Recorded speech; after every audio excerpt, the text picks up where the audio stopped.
मागील आठवड्यात शहरातील सिडको परिसरात मोरे कलेक्शन दुकानाजवळ चहा विक्रीसाठी जात असलेल्या रोहन वाकड याला तिघा अज्ञात दुचाकी स्वारांनी अडवलं। खिशातील पैसे दे अशी धमकी देत धारदार शस्त्राचा धाक दाखवून त्यांनी त्याच्याकडील 4000 रुपयांची रोख रक्कम जबरदस्तीने हिसकावून दिली।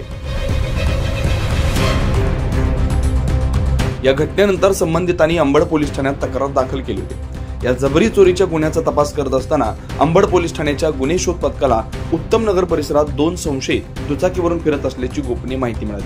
मिळालेल्या गोपनीय माहितीनुसार पोलिसांनी सापळा रचत दोघांना ताब्यात घेतलं।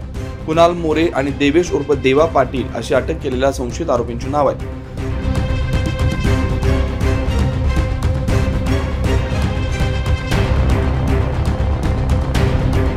चौकशीत त्यांनी गुन्ह्याची कबुली दिली। तसेच त्यांच्याकडून पोलिसांनी धारदार शस्त्र, बजाज कंपनीची पल्सर दुचाकी आणि सुमारे 50,000 रुपयांचा वैकुल मुद्देमाल हस्तगत केला। अटक केलेल्या आरोपींना पुढील तपासासाठी अंबड पोलीस ठाण्यात दाखल करण्यात आला। प्रकरणाचा पुढील तपास अंबड पोलीस करतात। याबाबत अंबड पोलिसांनी अधिक माहिती दिली। मी एपीआय प्रतापगिरी पवननगर पोलीस चौकीचा इंचार्ज आहे। या ठिकाणी आमचे वरिष्ठ पोलीस निरीक्षक मधुकर कड सर, पोलीस निरीक्षक गुन्हे सचिन खैरनार सर आणि तपास पथक आणि मी स्वतः असे दिनांक 9/7/2025 रोजी एक चहा विक्रेता होता। त्याला पवननगर स्टेडियम या रोडवर आवरून त्याला शौचालयाच्या जवळ घेऊन त्याला मारहाण करून बळजबरीने 4300 रुपये काढून नेल्याने या ठिकाणी अंबड पोलीस ठाण्याने 455/2025 BNS कलम 309(4) व इतर कलमान्वये आणि आर्म ॲक्ट प्रमाणे गुन्हा दाखल आहे। त्या 9 तारखेला सेम डेटला आमचे तपास पथकाचे अंमलदार आणि अधिकारी यांनी एक आरोपी अटक केला होता। त्यानंतर त्याच्याकडे तपास करून त्याला दुसरा 2 आरोपीचे नाव निष्पन्न केले।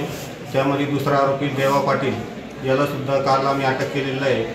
देवा पाटील याची पोलीस कोठडी ती 16 तारखेपर्यंत मिळालेली, 16/7 आणि पहिला जो आरोपी त्याला उद्यापर्यंत 14/7 पोलीस कोठडी मिळाली। यामध्ये आरोपीकडून एक मोटरसायकल, गुन्ह्यात वापरलेले हत्यार जप्त करण्यात आलेले आहे आणि गेलेला मुद्देमाल जप्त करण्याची प्रक्रिया चालू आहे। किती मुद्देमाल जप्त केला? यामध्ये 50,100 रुपयाचा मुद्देमाल जप्त केलेला आहे। उर्वरित मुद्देमाल जप्त करण्याची प्रक्रिया चालू आहे पोलीस कोठडीमध्ये।